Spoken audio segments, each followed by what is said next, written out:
Shalom saudara, seperti yang kita ketahui, setiap tahunnya Tuhan memberikan tuntunan kepada kita melalui tema khusus yang diberikan Gembala Sidang kita. Tahun 2023 ini, Tuhan memberikan tema yaitu Tahun untuk Bangkit, Jadilah Pemenang. Saudara, tahun ini menjadi spesial karena satu dekade dari sekarang, yaitu tahun 2033, merupakan peringatan 2000 tahun sejak kematian Tuhan Yesus di kayu salib, kenaikan Tuhan Yesus ke sorga, dan hari kelahiran gereja yang terjadi saat pencurahan Roh Kudus, yaitu Pentakosta yang pertama. Namun, apakah yang perlu kita lakukan untuk mempersiapkan diri kita dalam memasuki satu dekade ini? Dalam edisi Voice of Pentecost kali ini, kita akan membahas tentang Bangkitlah Para Penuai. Sebagai bagian dari GBI Jalan Jenderal Gatot Subroto, kita selalu mendeklarasikan dan mengimani terjadinya Pentakosta ketiga serta penyelesaian amanat agung Tuhan Yesus. Dalam definisi Pentakosta ketiga bagian kedua dikatakan bahwa Pentakosta ketiga akan mengakibatkan penuaian jiwa yang terbesar dan yang terakhir sebelum Tuhan Yesus datang kembali. Dan pada bagian kelima, Pentakosta ketiga akan memberikan kuasa untuk menyelesaikan amanat agung dan setelah itu Tuhan Yesus datang kembali. Pentakosta ketiga ini sudah kita deklarasikan sejak tahun 2020. Menariknya, Empower 21 Global memberikan tema untuk satu dekade ini yaitu A Decade of Evangelism for Everyone atau satu dekade penginjilan untuk semua orang. Hal ini luar biasa karena sejalan dengan semangat Pentakosta ketiga di GBI Jalan Gatot Subroto.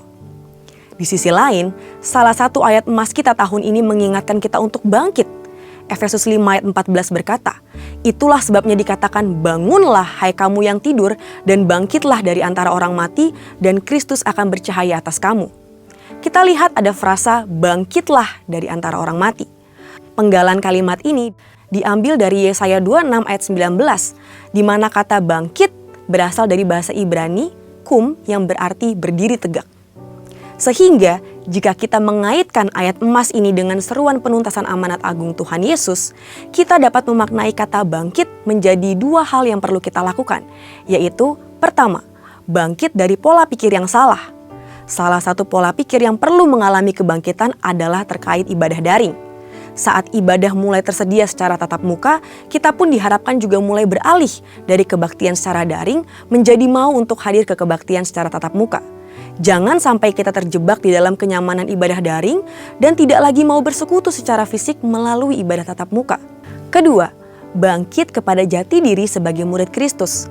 Kita tidak boleh lupa pesan terakhir Tuhan Yesus sebelum ia naik ke sorga atau yang lebih dikenal dengan istilah amanat agung. Dalam Matius 28 ayat 19 sampai dengan 20, Tuhan Yesus berkata, "Karena itu pergilah, jadikanlah semua bangsa muridku dan baptislah mereka dalam nama Bapa dan Anak dan Roh Kudus, dan ajarlah mereka melakukan segala sesuatu yang telah kuperintahkan kepadamu. Dan ketahuilah, aku menyertai kamu senantiasa sampai kepada akhir zaman." Yang melihat Tuhan Yesus naik ke sorga adalah murid-muridnya.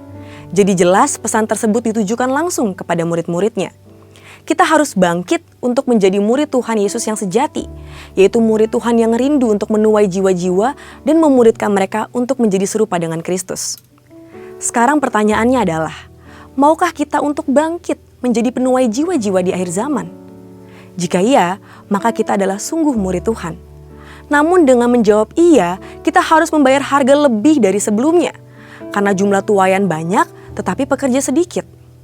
Salah satu cara terbaik untuk memelihara tuaian adalah dengan mengajak mereka untuk tergabung di dalam kul.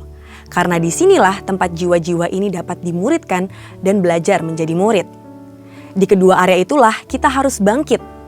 Karena jika kita tidak bangkit dari pola pikir yang salah dan bangkit kepada jati diri kita sebagai murid Kristus, maka kita akan kehilangan kesempatan untuk menuai jiwa-jiwa itu.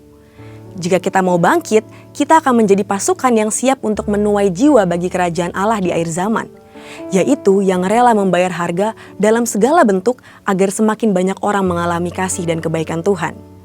Biarlah kerinduan Tuhan akan jiwa-jiwa juga menjadi kerinduan kita semua. Mari kita bangkit, jadi pemenang. Untuk penjelasan lebih lengkap dari tim teologi kami, silakan klik link yang ada di atas atau scan QR Code yang tersedia. Maranatha, Tuhan Yesus memberkati.